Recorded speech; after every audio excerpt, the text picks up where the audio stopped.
Hello and welcome to Loading in Translation with my partner here, the colleague, the thing that is sitting next to me, well, also called as the Brit.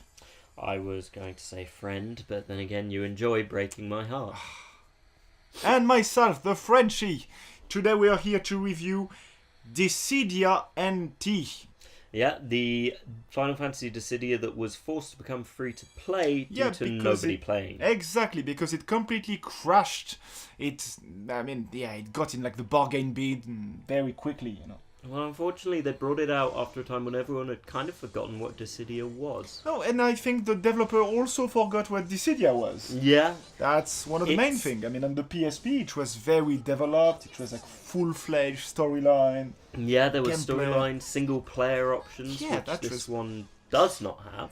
This one has nothing. So you play online in what we could summarize as a clusterfuck? Yeah, that would be the way I'd pretty much describe it. I mean, if I could, I'd put it on the back of the box. Yeah, pretty much like, buy this to play the best clusterfuck in ages. Rather than have kind of the one-player TV online, just have clusterfuck, clusterfuck, clusterfuck. Which also brings to the other point that I think is unforgivable for a fighting game. There is no local multiplayer. Yeah, definitely.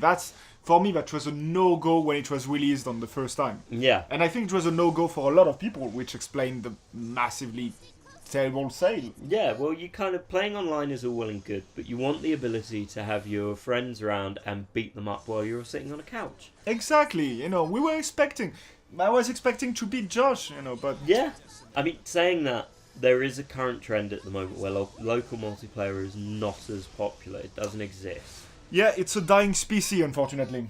Yeah, well, it's only a dying species because developers believe it should be a dying species. Which is a shame. Yeah, it's like developers believing that single-player games are a dying species. I don't think so. I mean, you look at all the great, like, single-player, story-driven game released.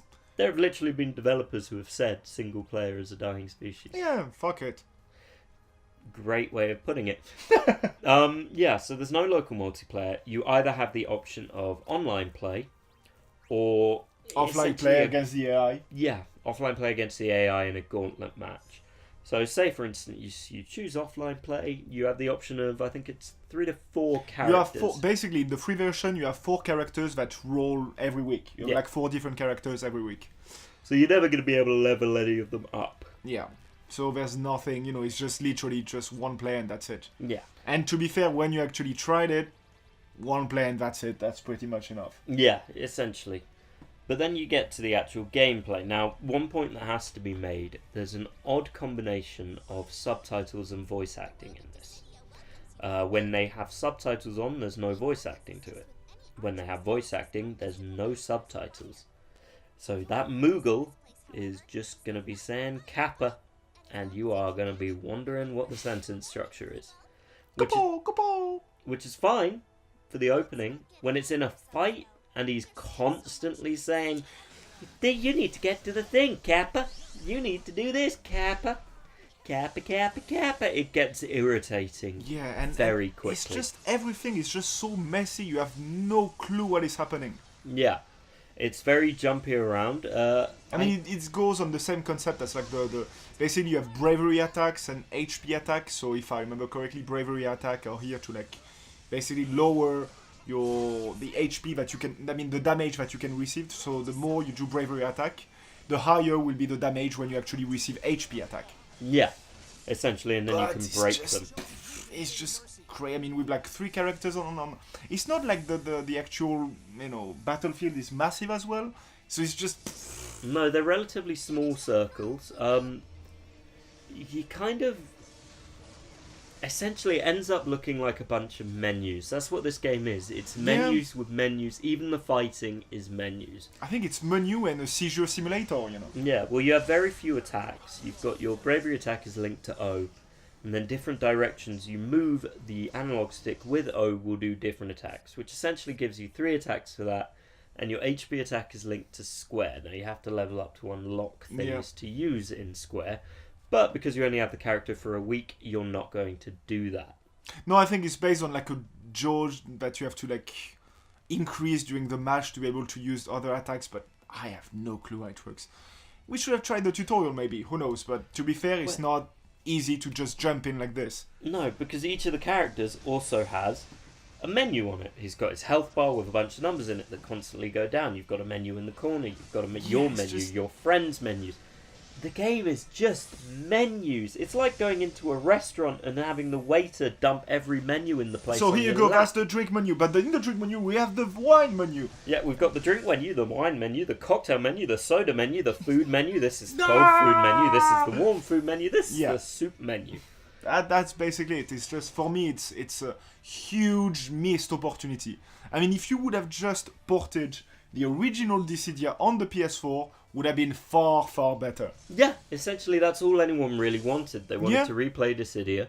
I mean, Dissidia always suffered from the fact that the characters in it, only a few of them are really known to people. Yeah. You get to a point with it, and this is especially the case with having a rolling character sheet, where a lot of the characters, no one is going to know who the hell they are unless you're a hardcore fan. Yeah. I mean, hell, we had in this one someone from Type 0, wasn't it? Ace from Type 0, yeah. Ace from Type 0, which very few people played. Unfortunately, people play Type 0. It's a misunderstood gem. Yes. Yeah, I mean, there are lots of misunderstood gems. That doesn't make them good gems. They're bad gems. Yeah, but this one was pretty good. I mean, anyway, what is your take on it? Did you actually play the free version? Were you among the people who actually buy Dissidia in the first place? How pissed off are you that you bought Dissidia in the first place? And that right now we're playing it for free. Yeah?